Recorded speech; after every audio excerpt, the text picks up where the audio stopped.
Hoy se informó que el joven que asesinó a Carlos Manso, el sacrificado alcalde de Uruapan, había sido detenido con vida y fue rematado en el piso de un disparo. El tema no es menor, porque el no haberlo puesto a disposición de las autoridades dificulta mucho saber cómo este joven de 17 años de otro municipio de Paracho terminó matando al líder del movimiento del sombrero. Bueno, si es así, esto fue un asesinato. La información fue confirmada por Omar García Harfuch, quien dijo que se investigará a los custodios de Manso para saber si tuvieron alguna participación en los hechos. Hay que recordar que Manso pidió ser custodiado solo por gente de su policía municipal y según pudimos saber, al momento del asesinato, solo 3 de ellos estaban cerca del alcalde.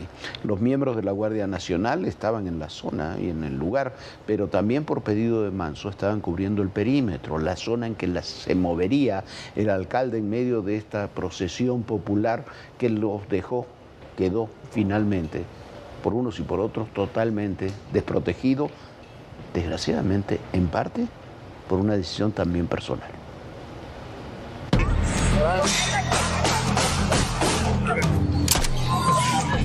Víctor Manuel Ubaldo Vidales, de 17 años y originario de Paracho, fue identificado como el presunto homicida del alcalde de Uruapan, Carlos Manso.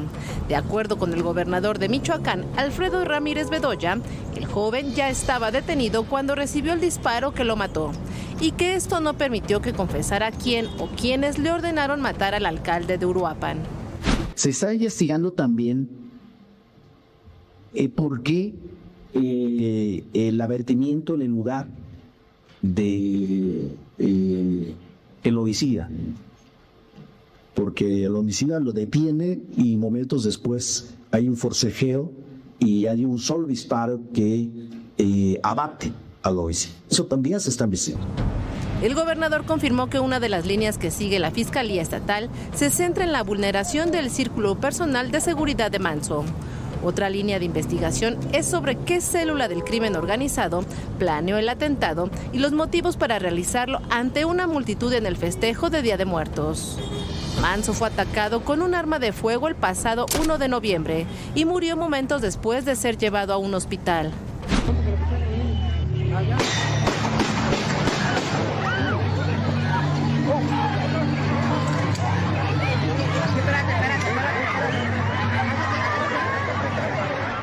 El secretario de Seguridad, Omar García Harfuch, informó que los oficiales no están detenidos, pero sí localizables, y que volverán a declarar los escoltas del primer círculo de seguridad del alcalde.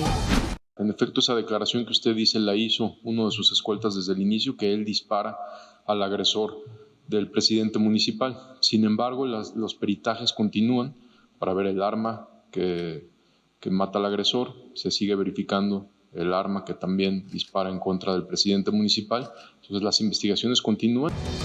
En tanto, el secretario de la Defensa, el general Ricardo Trevilla, explicó que el círculo interno de seguridad de Manso no estaba coordinado con ellos, ni tenían la misma capacitación. El protocolo no falló, falló el protocolo de nosotros, hablo de la Guardia Nacional. ¿Qué es lo que vamos a hacer?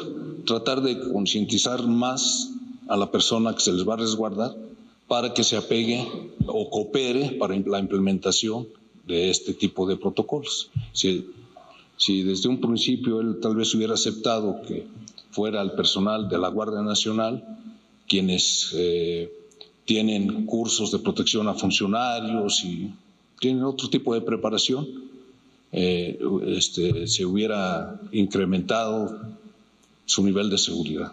Eso es lo que se va a hacer. El día del asesinato de Manso, su escolta estaba integrada por 8 personas escogidas por él y que componían su equipo de seguridad más personal. Al momento de este asesinato, solo 3 de ellos estaban cerca. Su guardia era complementada por 14 elementos de la Guardia Nacional que representaban su segundo círculo de seguridad.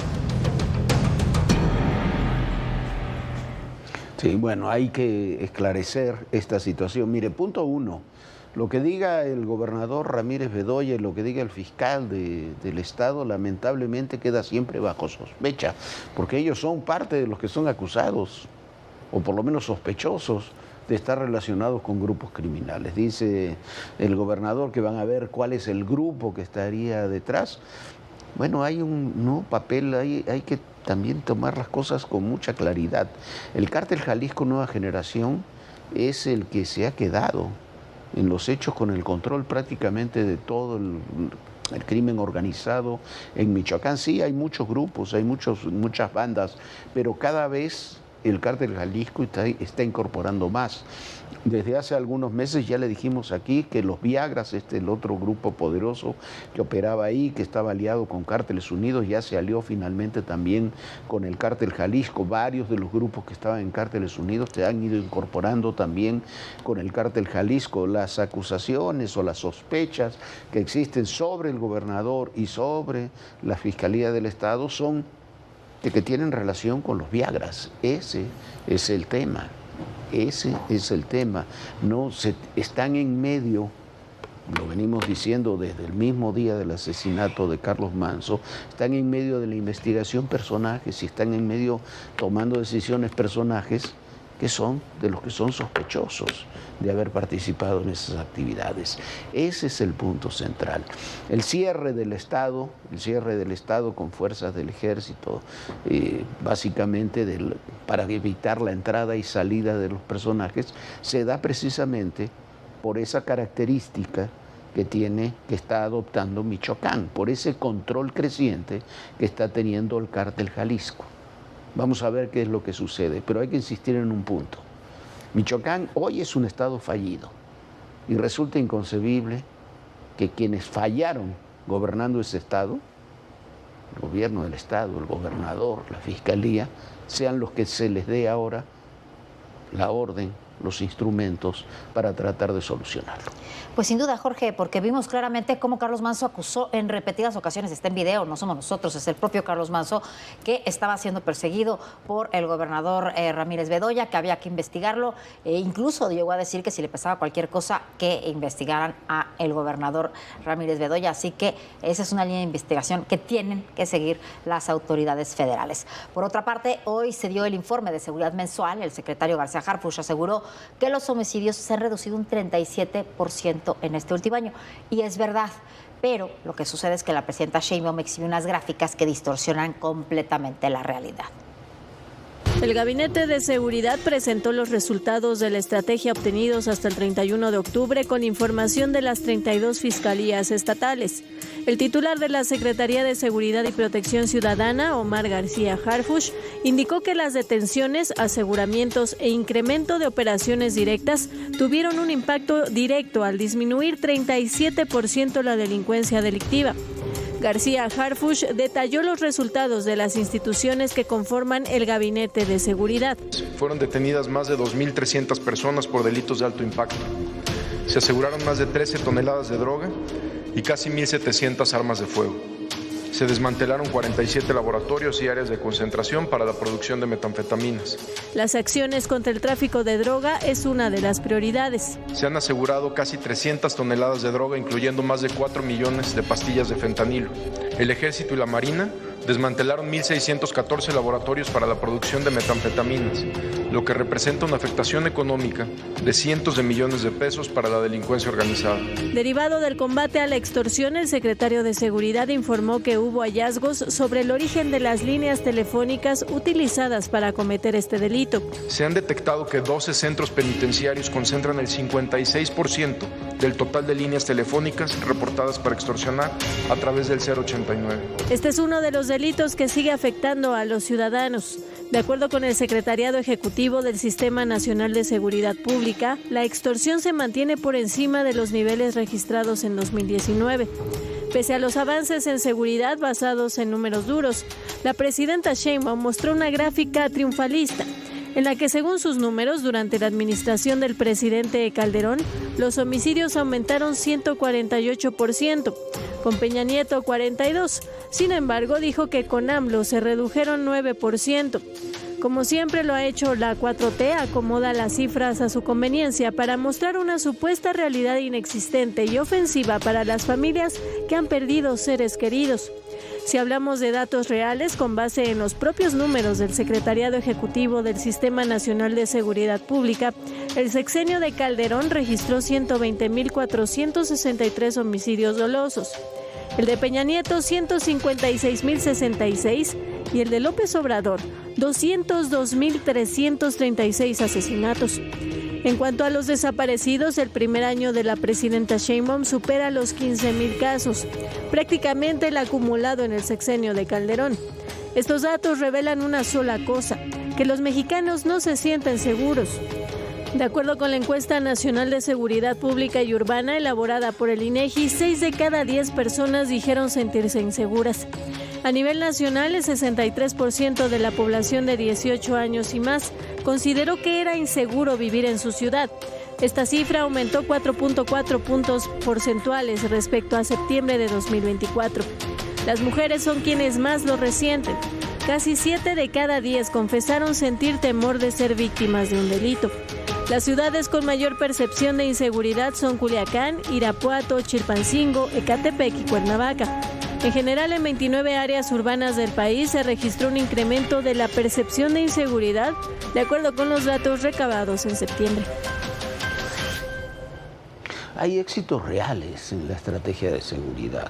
Ahí lo señalaban, 37% reducción de homicidios, aunque si se suman los 15.000 desapariciones, la reducción sería de 16-17% solamente, pero dejémoslos el dato ahí que maneja el propio gobierno. Hay 1.600 laboratorios, millones de pastillas de fentanilo, golpes muy duros, más de 30.000 detenidos. No entiendo por qué quieren adornar con cosas que son falsas. ¿Por qué quieren decir, a poco se redujeron los asesinatos con López Obrador? Si hubo 100.000 asesinatos más que en el sexenio de Calderón. Es ridículo.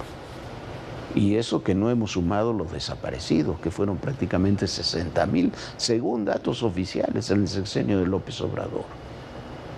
Entonces, cuando se mezclan datos reales con datos y manejo de números que son fantasiosos, es cuando se genera la percepción de inseguridad que atosiga a la gente. Porque si bien hay avances reales, eso no lo vamos a negar, en la estrategia de seguridad, la gente se sigue sintiendo insegura, se siente más insegura. Antes, estamos hablando de la última encuesta del INEGI, que es antes del asesinato de Carlos Manso, se siente más insegura ahora que hace un año. En 29 ciudades la gente se siente más insegura que lo que se sentía hace un año. ¿Por qué? Porque el discurso, cuando la narrativa, como dicen los especialistas, no se cruza con la realidad, a pesar de los avances que hay en la realidad, lo que se genera es incertidumbre. Bueno, sí, Jorge, y bueno, este pleito sí es de pena ajena por el personaje. Este debate que continúa, si podemos llamarlo así, estas reacciones que ha tenido de vergüenza José Ramón López Beltrán y contra los integrantes de Molotov, no le ha ido muy bien, que digamos, al hijo de López Obrador, ¿eh? Molotov lo hizo de nuevo. La respuesta del grupo al comentario de José Ramón López Beltrán acrecentó la molestia de simpatizantes de la Cuarta Transformación. Esta vez el bajista Paco Ayala contestó de manera directa al hijo mayor de López Obrador, luego de que éste reaccionara a las críticas que la banda lanzó durante su más reciente concierto en el Palacio de los Deportes. La controversia comenzó cuando Molotov celebró sus 3 décadas de trayectoria con un show donde retomó su esencia provocadora. Durante el concierto, la banda dedicó, como solo ellos saben hacerlo, unas palabras que calaron hondo en Morena y en sus seguidores.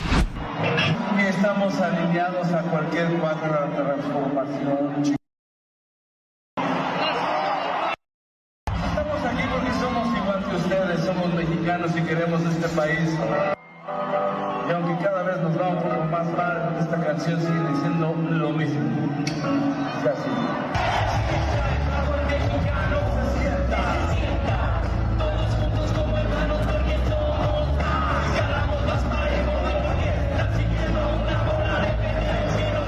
Las palabras y la canción generaron una ola de reacciones. Algunos aplaudieron la coherencia del grupo con su tradición crítica. Otros los acusaron de traicionar sus ideales. Entre los molestos por la dedicatoria del grupo apareció José Ramón López Beltrán, quien en su cuenta de X intentó ironizar sobre la postura de Molotov. Paco Ayala no se quedó callado. Fiel a su estilo irreverente que ha caracterizado a la banda desde los 90, el músico respondió con un mensaje breve pero contundente. Para Ayala, el rock debe seguir siendo una herramienta de denuncia social y no un instrumento de complacencia. Además, en varias ocasiones el músico ha señalado que el gobierno de López Obrador no cumplió con lo que prometió y que Morena terminó siendo el gobierno más priista de todos. Mientras tanto, las redes sociales siguen divididas entre quienes celebran que Molotov mantenga su espíritu rebelde y quienes consideran que sus críticas responden a una postura política opositora. Para ADN Noticias, Víctor Núñez, Fuerza Informativa Azteca.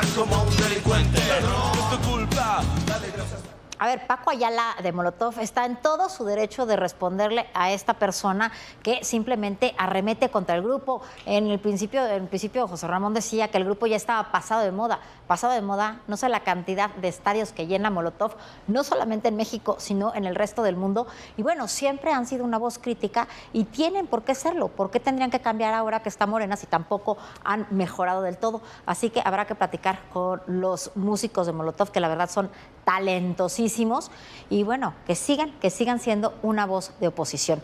Y vamos a otro tema. México pondrá ya, dijo la presidenta Sheinbaum, la reforma para colocar la consulta de revocación de mandato en la jornada electoral del 2027. Parece ser que es una muy mala idea.